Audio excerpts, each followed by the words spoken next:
Bonjour à tous et à toutes. Bonjour.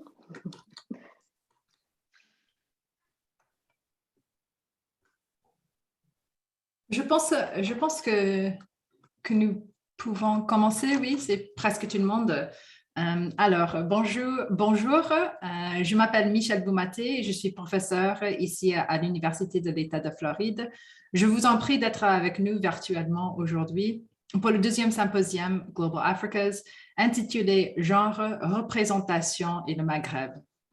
Quelques annonces avant que je ne présente notre invité. Comme cette session sera enregistrée, veuillez laisser votre caméra et votre micro éteints et envoyer vos questions soit à moi, soit à professeur Schlenaf. Je voudrais remercier l'Institut Winthrop King, le Centre de l'avancement des droits de l'homme et le Centre des études du Moyen-Orient pour leur soutien généreux. Je voudrais également remercier mes collègues, professeur Martin Munro, directeur de l'Institut Winthrop King, professeur Zafir Lababidi, professeur Michaela Hustin, professeur Terry Kunin, directeur du Centre de l'avancement des droits de l'homme, et professeur Zena Schlenaf, directrice du Centre des études du Moyen-Orient, qui m'aidera à modérer cette session. Et il faut remercier Matthew Strange, qui nous aide avec la technologie, et bien sûr, Rasha Satati, la gérante de l'Institut Winthrop King, sans qui cet événement n'aurait pas eu lieu. Ce matin, pour nous aux États-Unis, j'ai le grand plaisir de présenter notre invitée Raja Amari, qui est une réalisatrice et scénariste diplômée de la FEMIS. Son premier long-métrage, Satin Rouge, sorti en 2002 et sélectionné au Festival de Berlin, lui vaut plusieurs récompenses et une large reconnaissance du public et de la presse. Son deuxième long-métrage, Les Secrets, présenté en sélection officielle à la 66e édition de la Mostra de Venise ainsi qu'au MoMA à New York, a également été primé dans de nombreux festivals. En 2014, elle réalise Printemps tunisien pour Arte Télévision. Puis en 2016, elle réalise Corps étranger qui a été présenté en avant-première mondiale au Toronto International Film Festival et sélectionné au Festival de Berlin. En 2020, elle réalise She Had a Dream, qui a été présentée en avant-première à l'IDFA à Amsterdam et dans de nombreux autres festivals. Elle a été membre de jury dans plusieurs festivals internationaux tels que la Mostra de Venise et le Festival international du film de Locarno. En 2019, elle a été membre du jury du prix de la citoyenneté au Festival de Cannes. Et cette même année, l'Académie des Oscars l'invite à faire partie de ses membres. Elle a également contribué à la FEMIS en tant que jurée et intervenante. Elle a été membre de plusieurs commissions au CNC Fonds Sud Cinéma et présidente de la commission du prix de la qualité. Et l'année dernière, elle est nommée présidente du jury de la Fondation Gon pour le cinéma en France. Bienvenue Raja et merci d'être avec nous aujourd'hui. Merci beaucoup. Bonjour tout le monde, je vous remercie d'être avec nous ce matin. Alors, le thème général de ce symposium, Global Africa, cherche à subvertir les stéréotypes liés au terme Afrique et africain, en élargissant notre point de vue. Alors, nous voudrions vous poser des questions suivantes. D'où écrivez-vous et d'où créez-vous? Sur quel espace ou domaine, que ce soit réel ou imaginaire, votre travail porte-t-il? Et dans quel espace ou domaine, réel ainsi qu'imaginaire, votre travail circule-t-il? Alors, l'écriture est un geste qui m'est venu, je dirais, presque avant le cinéma.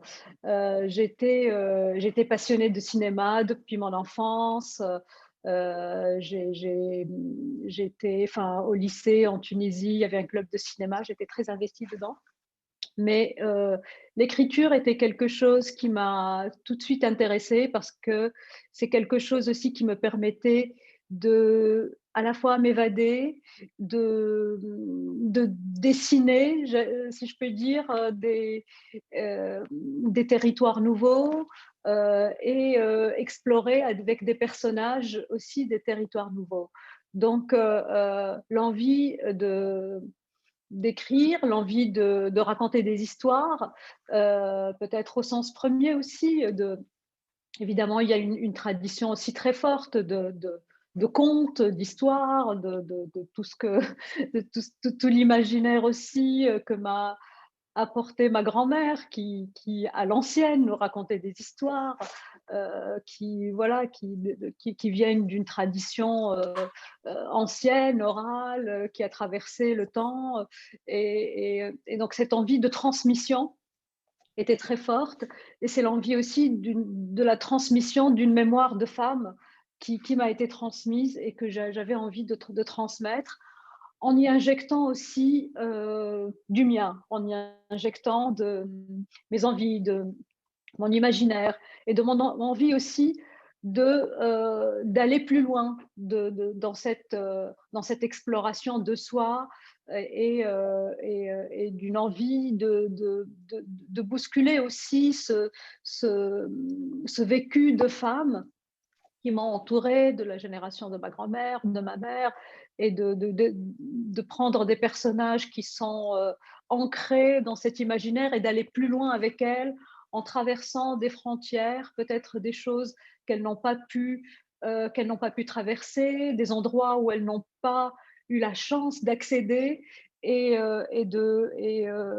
que la vie les a freinés. Donc, c'est quelque part, voilà, en fait, l'envie première vient de là, vient de cette exploration de soi, de cette exploration d'une mémoire féminine qui était cantonnée et qui commence, hein, qui a commencé avec une génération, par exemple, de ma mère à conquérir de nouveaux territoires, mais qui était encore dans une position hésitante, évidemment entourée par encore une société qui domine aussi ces gestes des femmes. Et donc, voilà, c'est cette envie-là d'aller plus loin, d'explorer des choses qu'on nous a peut-être interdit d'explorer.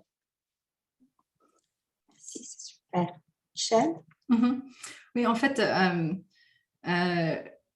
la notion des gestes, c'est très, très présente dans vos films.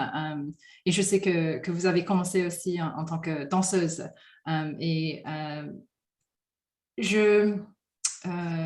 y a une certaine intimité dans vos films et je voudrais savoir quelle est la relation entre la danse ou le mouvement, les gestes et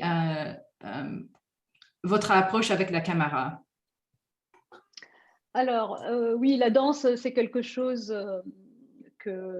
qui m'est précieux, qui m'a permis de m'exprimer très tôt. Et ma mère, enfin surtout, m'a inscrite dans un cours de danse et j'étais très heureuse de commencer à bouger, à me sentir libre dans mon corps et aussi à avoir ce rapport avec la musique, les sens, les autres.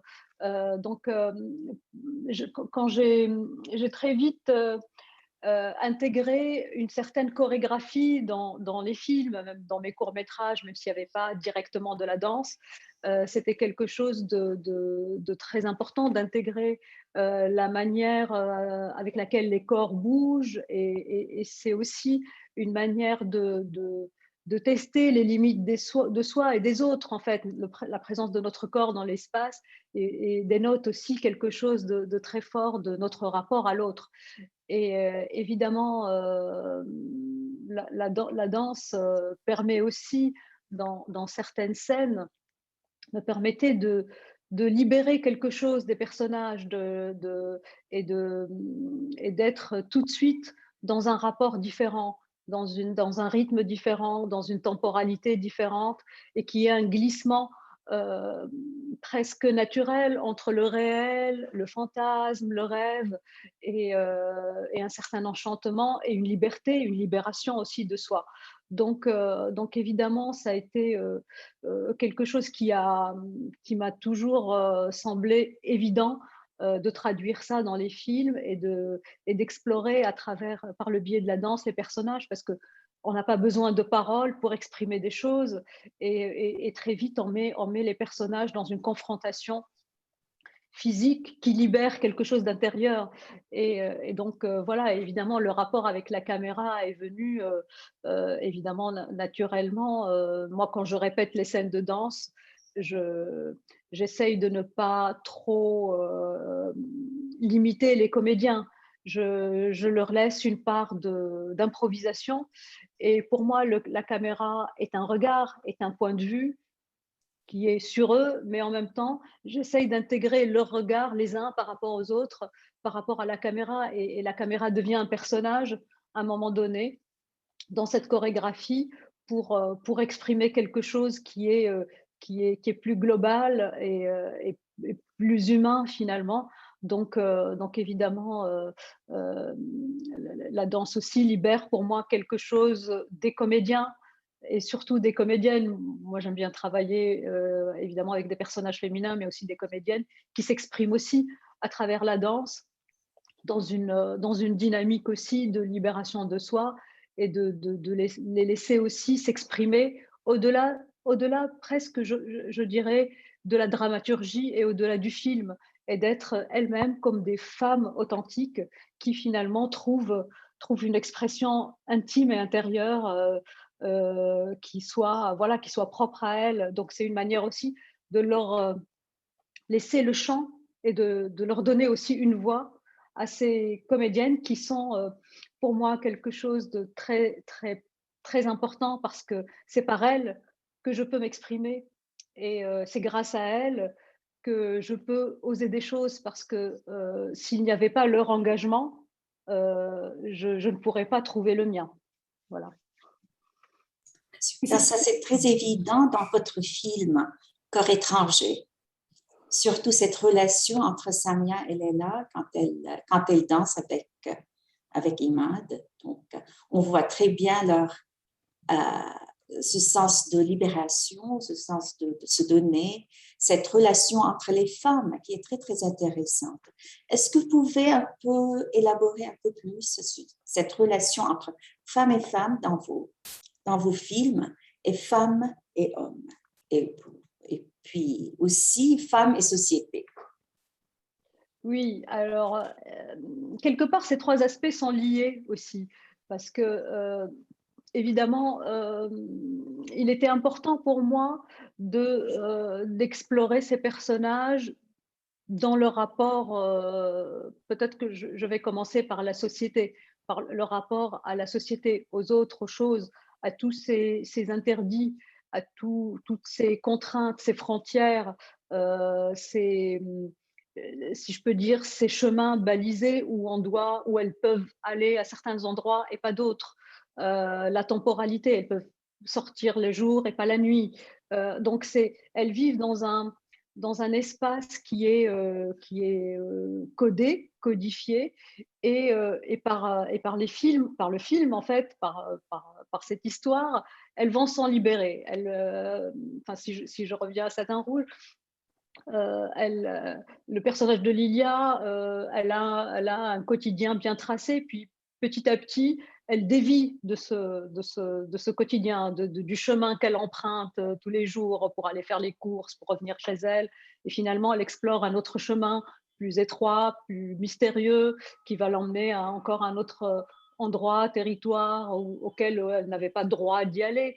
Et aussi, elle était cantonnée dans ce monde du jour, mais finalement, elle va aussi traverser vers le monde de la nuit, donc qui est plus un univers réservé aux hommes. Finalement, la rue n'appartient plus aux femmes la nuit et elle devient pour elle un territoire dangereux. Et elle va conquérir aussi ce territoire. Donc, il y a ce rapport à l'espace et à la société, mais aussi évidemment aux hommes qui sont, voilà, qui sont maîtres si on peut dire, des lieux qui gardent cet espace précieusement et qui est excluant, qui est voilà et finalement elle va le conquérir aussi et le rapport à l'homme évidemment est au cœur aussi des conflits, même si je me concentre sur les personnages féminins et sur leur point de vue et sur leur sensibilité, mais l'homme il est aussi présent parfois même par son absence, par les conflits qu'il génère, par la manière avec laquelle il participe à la codification et les contraintes de la vie de cette femme. Mais vient aussi, et c'est un élément très important aussi pour moi, le rapport des femmes entre elles. J'ai toujours voulu explorer un rapport à la fois de solidarité, de traverser un chemin ensemble, de trouver des connexions entre des femmes qui sont, par exemple, dans le cas de corps étrangers, de générations différentes, d'expériences différentes, et qui finalement vont conjuguer leur expérience, leur vécu pour avancer ensemble vers quelque chose.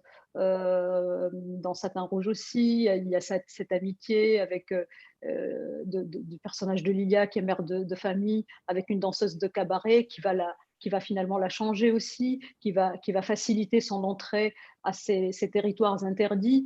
Donc, j'essaye d'explorer un rapport aussi entre femmes qui soit évidemment qui n'est pas dépourvu de ces contradictions, de ces ambiguïtés, mais en même temps qui est oui, comme je l'avais dit, un chemin parcouru ensemble à la recherche d'autre chose, à la recherche d'un monde où elles peuvent s'accomplir ensemble. J'ai noté ça aussi dans les deux films, en particulier Satin Rouge et Corps étranger, mais c'est intéressant le regard, n'est-ce pas, le regard féminin qui voit les autres femmes. C'est des femmes qui regardent les autres femmes, qui se mettent à la place des autres femmes. C'est ça aussi, c'est une libération à d'autres possibilités.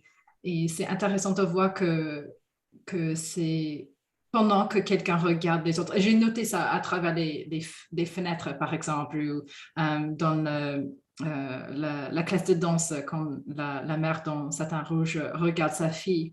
Il y a cette liberté chez les jeunes et c'est un peu ce qui déclenche la mère qui choisit un autre chemin. Mais aussi, c'est intéressant dans le corps étranger de voir que c'est la reconnaissance de soi-même chez l'autre femme, n'est-ce pas? Ou la possibilité d'un autre moi chez les autres femmes. Et j'ai vu que dans She Had a Dream, Gofran, elle cherche cela chez les autres femmes, beaucoup, mais elle ne voit pas sa réflexion. Elle ne trouve pas sa réflexion chez ses amis, ni chez sa sœur cadette. Il y a même un écart entre elle et sa sœur cadette. Mais c'est intéressant et c'est aussi intéressant de voir le changement entre Satin Rouge, qui est sorti en 2002, et puis She Had a Dream l'année dernière, en 2020. Et moi, une question que j'ai eue aussi, c'était le choix des titres. Parce qu'avec Satin Rouge, corps étranger en particulier, pourquoi ce titre? Et aussi avec She Had a Dream, pourquoi ce titre en anglais? Alors, oui, alors pour commencer par la question du regard et de la recherche de soi dans l'autre, évidemment, c'est quelque chose qui m'est tout de suite venu dans la construction des personnages et j'ai essayé, et j'ai eu l'envie, oui, de construire ces personnages qui sont construits en miroir parce qu'on on se reconnaît dans l'autre, on se cherche dans l'autre et on se nourrit aussi de l'autre. Donc, il y a un rapport qui est intime, surtout dans ce rapport, oui, entre les personnages féminins. C'est une manière aussi de trouver quelque chose d'intime de soi dans ce rapport intime et particulier. Et évidemment, alors pour le choix du titre, moi c'est souvent quelque chose qui vient en cours d'écriture et qui vient, j'allais dire, instinctivement, et souvent ces titres s'imposent sans que ce soit un choix forcément réfléchi. C'est quelque chose qui s'impose à moi. Satin Rouge, c'était en écrivant une scène où le personnage de Lilia se réveille à la sensualité et commence à sentir cette sensualité dans le monde qui l'entoure. Et elle entre un jour dans une boutique et elle trouve une étoffe de satin rouge et elle la touche. Et c'est par ce sens du toucher qu'il y a quelque chose qui se déclenche en elle.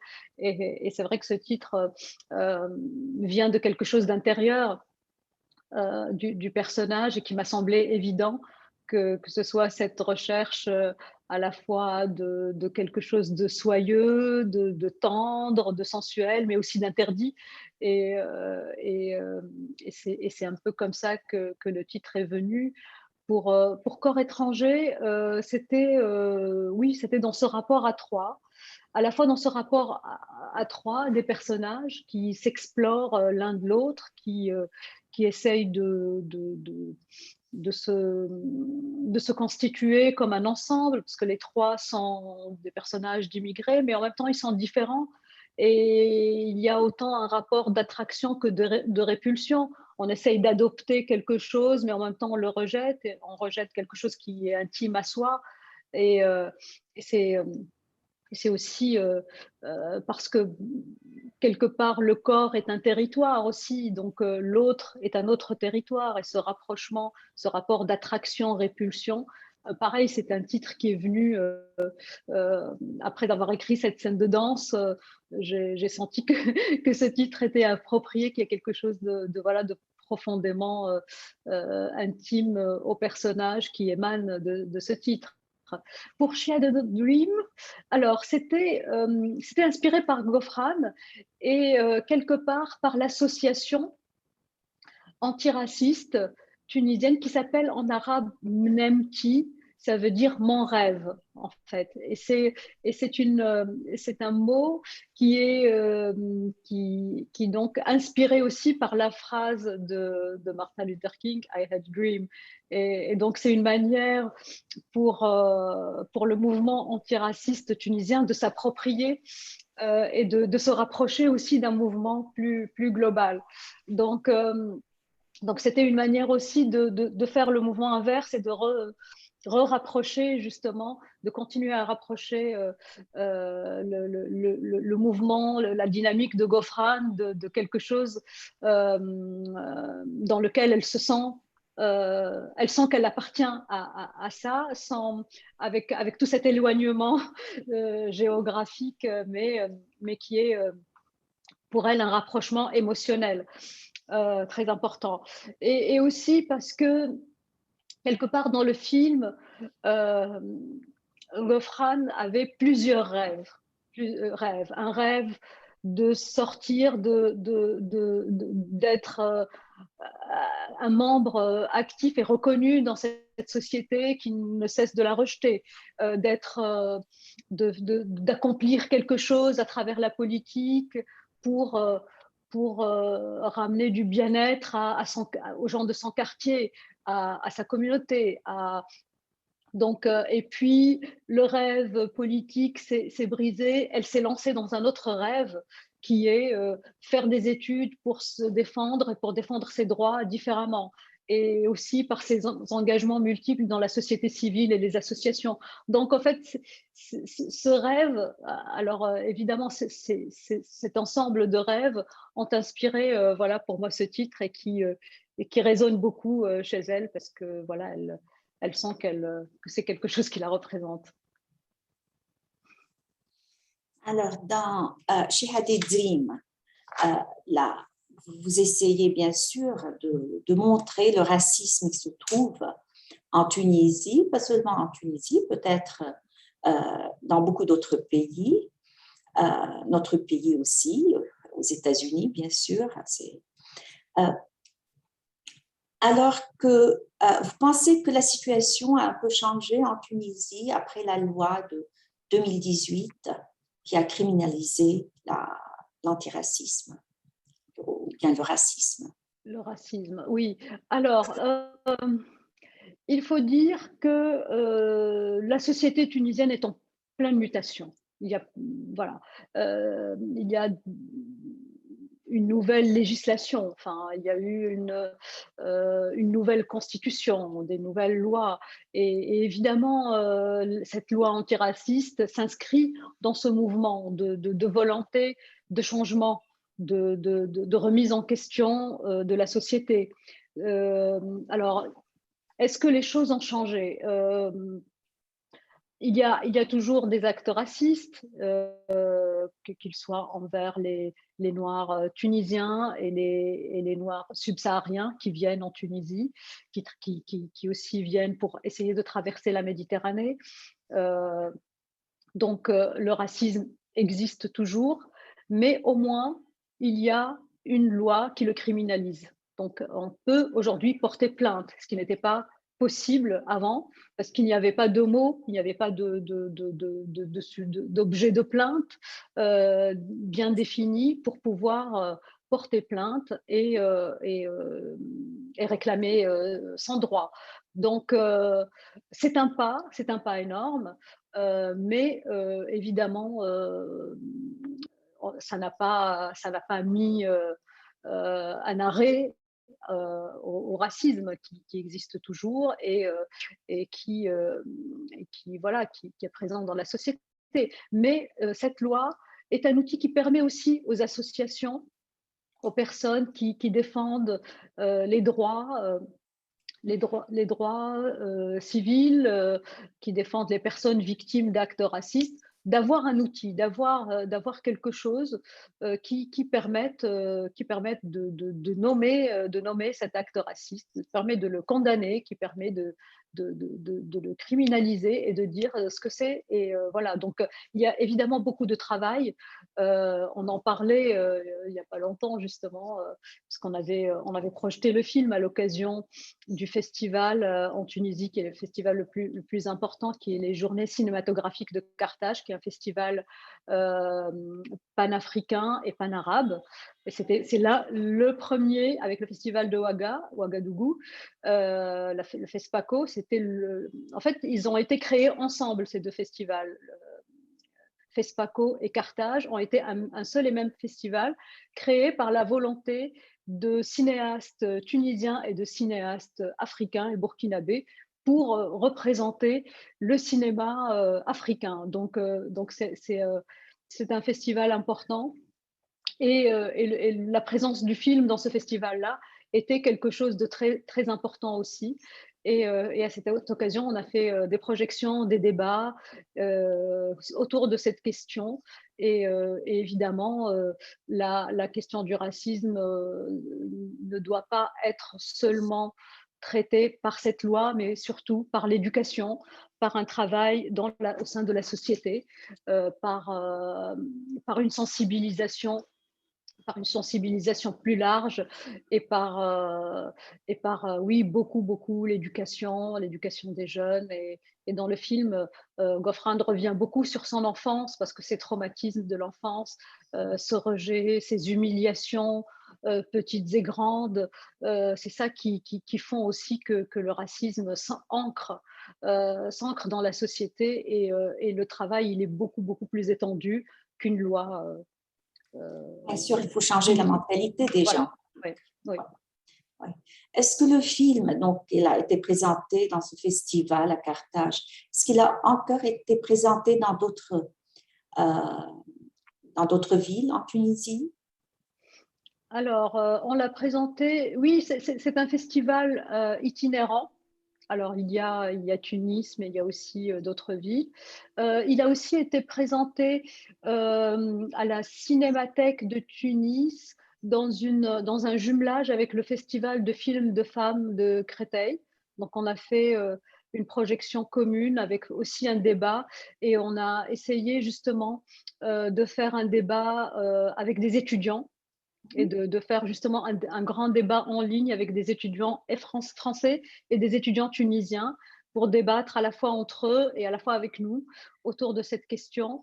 Donc, l'association antiraciste de Gofran va s'emparer du film pour s'en servir, pour faire des débats au sein de leur campagne de sensibilisation pour servir, j'espère que le film pourra servir à cette cause.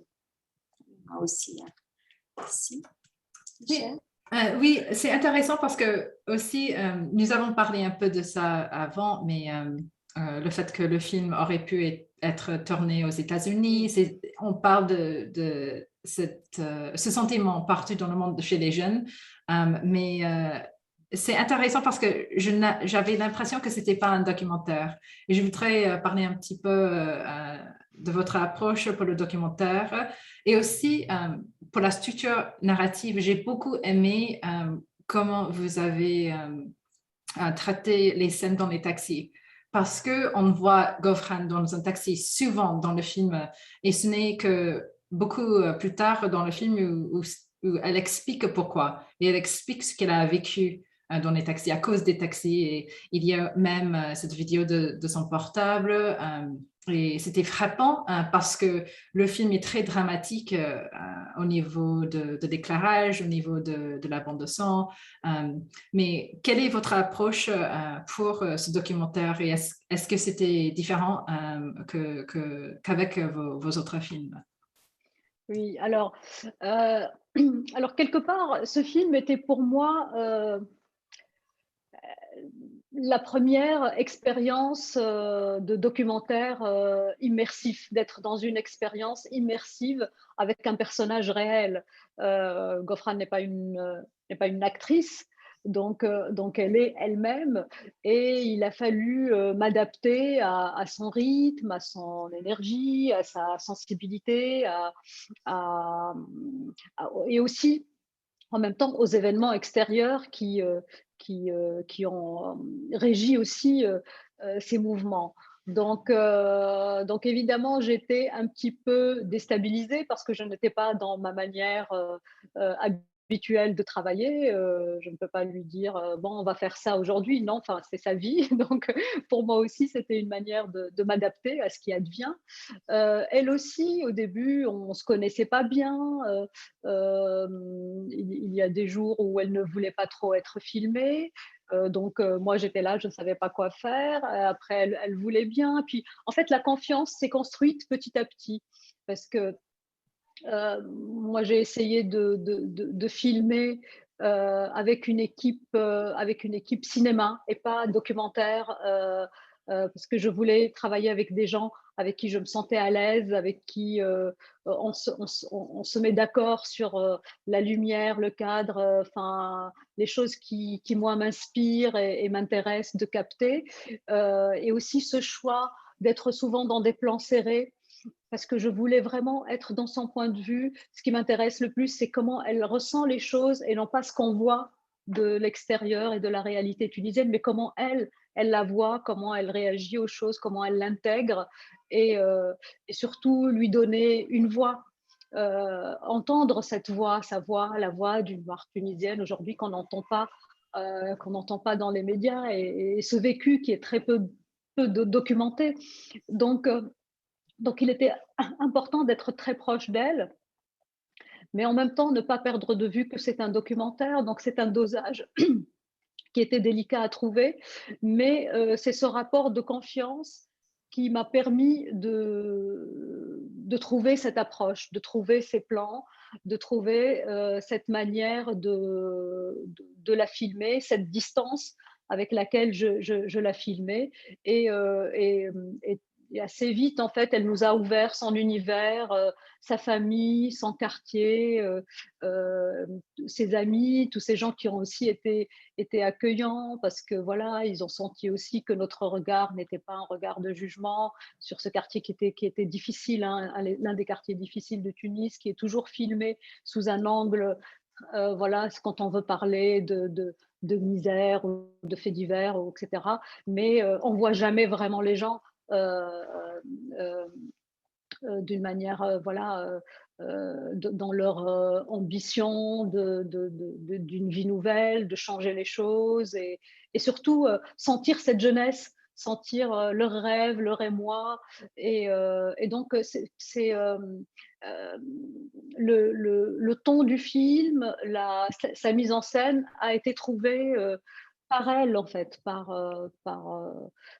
en essayant de me rapprocher d'elle et de ses ambitions et même plus tard, quand cette ambition politique commençait à s'éloigner, d'être aussi dans les projections futures de comment elle entrevoit aussi son avenir. Mais voilà, enfin, il y avait un dosage à trouver. Mais c'est vrai que pour moi, je n'ai pas dans ma tête une distinction entre documentaire et fiction. Euh, c'est euh, c'est juste le fait de m'intéresser à quelqu'un, à un personnage de femme, à être dans son point de vue, à être voilà, dans sa dynamique qui lui est propre. Et c'est en ça que ça rejoint ce que j'avais fait avant dans la fiction. Et voilà, et donc pour moi, c'est un peu le même élan. Voilà. Est-ce que vous savez ce qu'elle fait maintenant, Gofran? Oui, alors elle continue ses études. Elle continue ses études de droit. Elle est très, très sérieuse pour vraiment finir ses études. En même temps, elle a commencé un moment à travailler aussi dans un cabinet d'avocats, mais maintenant, elle m'a dit qu'elle va travailler avec une ONG tout en faisant ses études pour une association encore de droits de l'homme. Donc, elle est toujours dans ses engagements, elle, elle essaye d'avancer voilà, et d'essayer de concrétiser ses rêves, justement. Elle est très, très volontaire dans cette ambition. Comment avez-vous choisi ce projet? Est-ce que c'était grâce à une collègue ou est-ce que c'était à cause de l'association? Comment est-ce que vous avez choisi Gofran et comment est-ce que vous avez réalisé ce projet? Oui, alors moi j'ai été approchée par la société Ciné TV. C'est une société de production dont la productrice est connue pour ses engagements pour les droits des femmes et de la diversité. Donc j'ai été très vite en confiance et j'avais envie de faire quelque chose avec elle.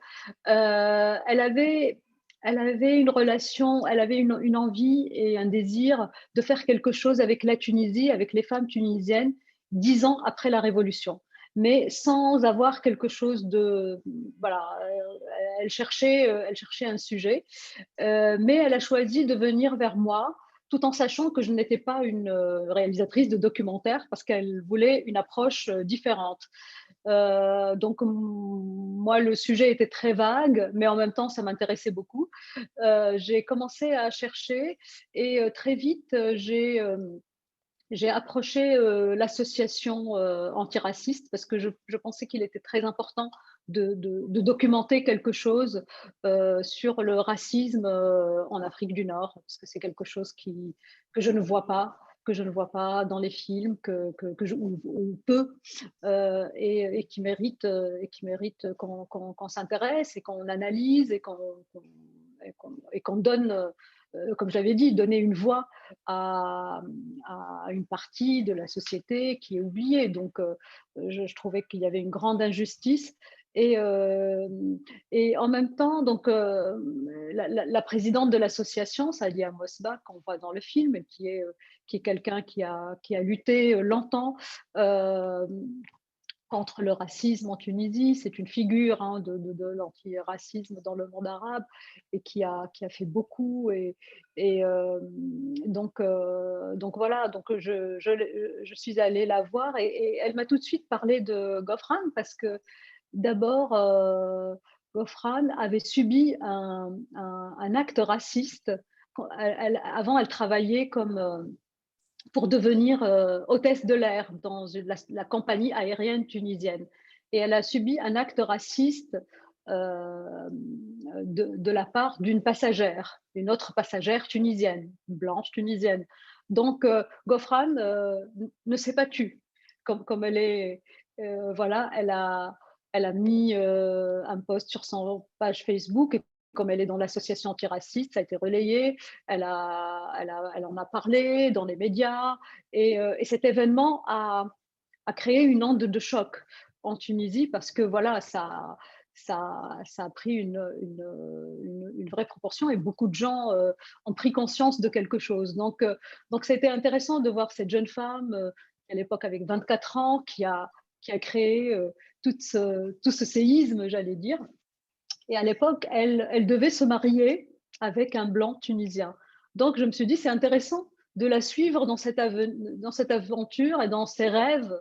Et je me suis dit, c'est intéressant de voir les rêves d'une jeune femme aujourd'hui en Tunisie, 10 ans après la Révolution.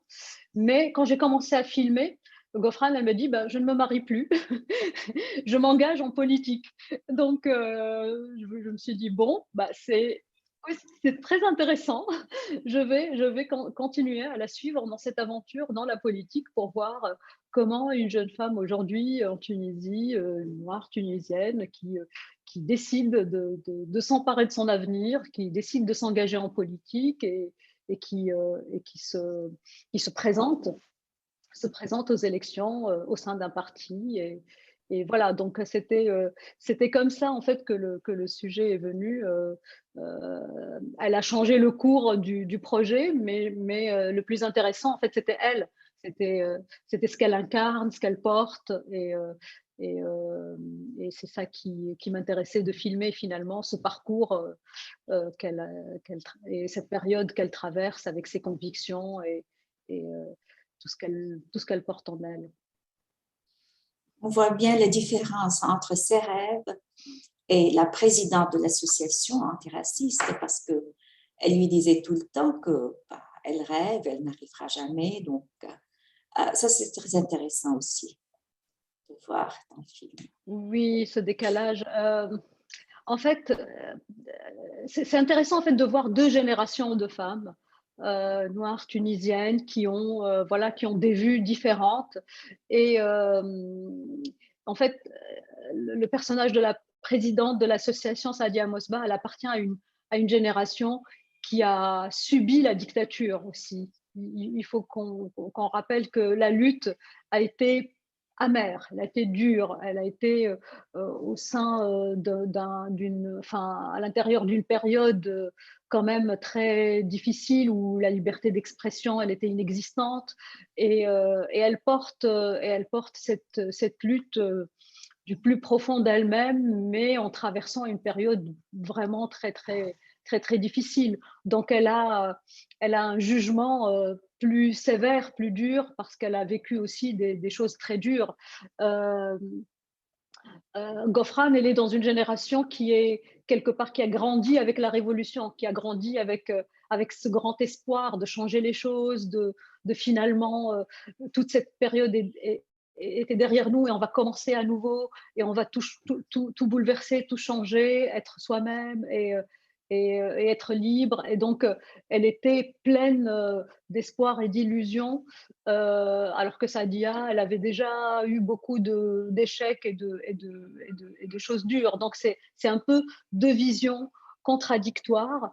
Quelque part, les prédictions de Sadia se sont révélées vraies parce que finalement, on sent que ce parti politique n'a pas, enfin, les motivations pour lesquelles ils ont choisi Gofran n'étaient pas finalement vraiment de la mettre en valeur. Elle était là dans une position de la liste où peut-être qu'elle n'avait on savait dès le départ qu'elle n'avait pas beaucoup de chance, mais elle croyait, elle y croyait, et elle dit, si eux, dans le film, elle le dit à un moment justement avec Sadia, si eux me prennent juste pour l'image, pour la vitrine, moi aussi, je me sers d'eux pour mon image et pour être là. Donc, elle a aussi quelque chose de très lucide dans sa manière de lutter aussi. Donc, c'est deux manières aussi de lutter qui sont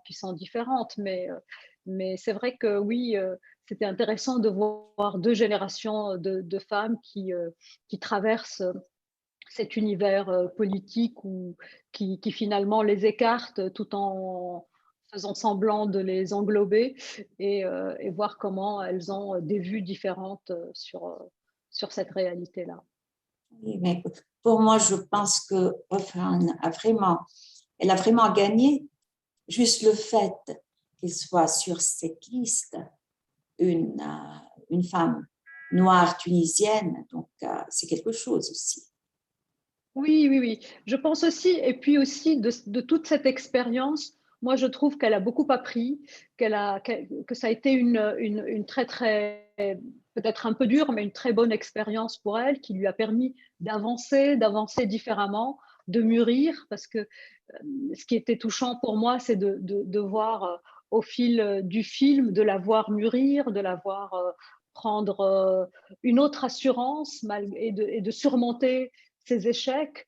Donc, c'était ça aussi qui est le plus important, c'est de voir à quel point cette expérience lui a apporté et a permis justement qu'elle change de voie, mais pour revenir plus forte, pour revenir avec plus de conviction, plus de force, voilà, en s'engageant, en étant une femme de droit qui peut défendre ses droits, qui peut défendre les autres avec plus d'arguments, avec plus de poids. Et comme elle dit, peut-être que je reviendrai aussi à la politique en ayant un peu plus en ayant plus de bagages, plus d'armes pour se défendre.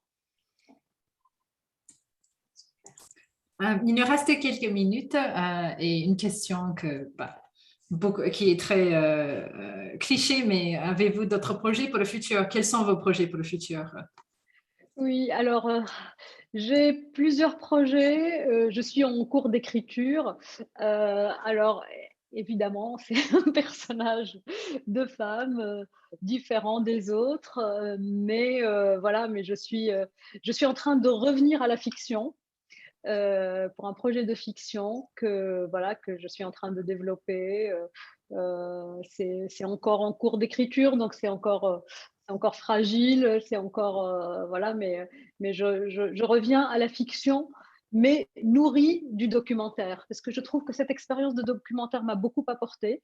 Elle m'a apporté moi aussi une expérience de vie, parce que elle m'a permis de traverser cette période particulière du pays, de me rapprocher de plusieurs portraits de femmes, en fait.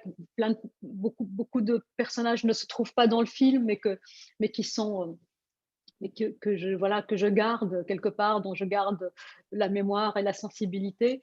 Et aussi, elle a quelque part changé aussi mon approche de la fiction, parce que je trouve que c'est important aussi aujourd'hui de filmer d'une manière plus légère, de filmer avec une équipe plus légère et d'être un peu plus dans le vif, voilà, et de s'emparer, ne pas s'encombrer d'une lourde équipe, ne pas attendre des années les financements, mais y aller et foncer. Voilà. Donc le documentaire m'a apporté cette légèreté, cette manière aussi de percevoir les choses et la réalité, et aussi nourrie d'expériences nouvelles. Est-ce que vous avez collaboré avec d'autres femmes arabes qui font aussi qui font le cinéma? Alors, j'ai collaboré, évidemment, je collabore beaucoup dans les films, avec, alors surtout les techniciennes, parce que dans le cinéma, on parle peu des femmes qui travaillent dans le cinéma, qui travaillent au son, qui travaillent à l'image, qui sont techniciennes de plateau, et on a beaucoup dans le monde arabe. Il y a beaucoup de jeunes dans la jeune génération qui prennent des postes qui jusque-là étaient réservés aux hommes, des électriciennes qui travaillent voilà, les métiers de plateau, voilà, des choses comme ça. Et je travaille aussi avec des productrices. Ça aussi, c'est un volet très important parce que voilà, les films doivent se financer, doivent trouver leur audience, etc.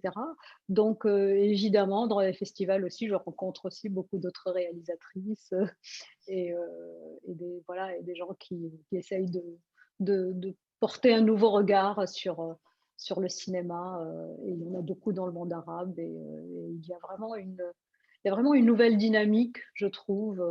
Alors évidemment en Tunisie, parce que c'est l'endroit que je connais le mieux, mais partout dans le monde arabe, il y a une vraie dynamique et une nouvelle envie, en tout cas de la part des femmes, de s'emparer du cinéma, voilà, d'être présente et de conquérir voilà, ce territoire pleinement et d'imposer leur point de vue et leur regard. Merci. Alors, il est déjà l'heure. Je m'excuse pour les questions. J'ai reçu beaucoup de très bonnes questions dans le chat, mais en fait, petit à petit, vous avez répondu à ces questions. C'était un peu organique. Ça a beaucoup. C'était facile, quoi. Mais merci beaucoup. C'était vraiment un grand plaisir. On va mettre cette discussion aussi sur le site du Winthrop King parce que je sais qu'il y a beaucoup d'autres qui auraient pu, qui voulaient venir mais qui n'auraient pas pu. Mais c'était vraiment un plaisir de parler avec vous. Merci, merci à vous, merci de l'opportunité de pouvoir aussi parler avec vous et merci pour vos questions qui résonnent aussi avec ce que j'ai fait. Et merci beaucoup, je vous remercie. Merci Raja, c'était un plaisir, vraiment. Oui. Merci, le plaisir est partagé. Merci. Au revoir. Au revoir. Au revoir. Au revoir.